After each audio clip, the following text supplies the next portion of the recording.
in the quiet mountain town of Keddie, California, a small resort community tucked deep within the Sierra Nevada. The morning of April 12, 1981, began like any other. But inside Cabin 28, a nightmare had unfolded during the night, one that still haunts investigators over 40 years later. The cabin was home to 36-year-old Glennis Sue Sharp and her 5 children. They had moved to Keddie only months earlier, hoping for a fresh start. Sue was raising her kids alone, working part-time and slowly building a new life. That Saturday night, her teenage daughter Sheila had spent the evening next door with a friend. When she returned home the next morning, she opened the door and froze.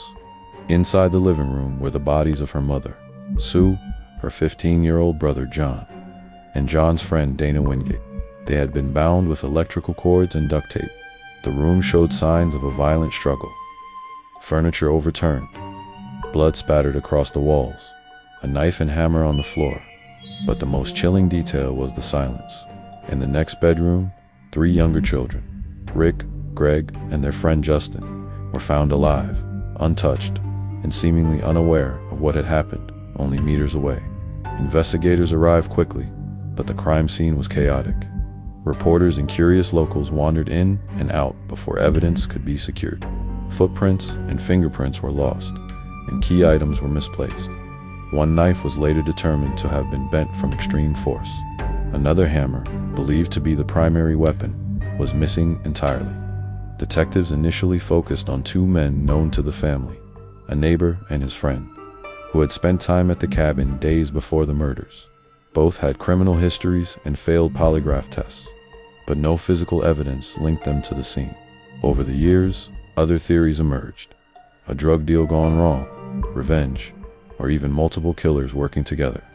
Yet nothing fit cleanly. As time passed, the Keddie case became one of California's most infamous cold cases. The surviving children grew up with trauma and unanswered questions. Decades later, new investigators uncovered a recording of an anonymous call made shortly after the murders, claiming to know the location of the missing hammer.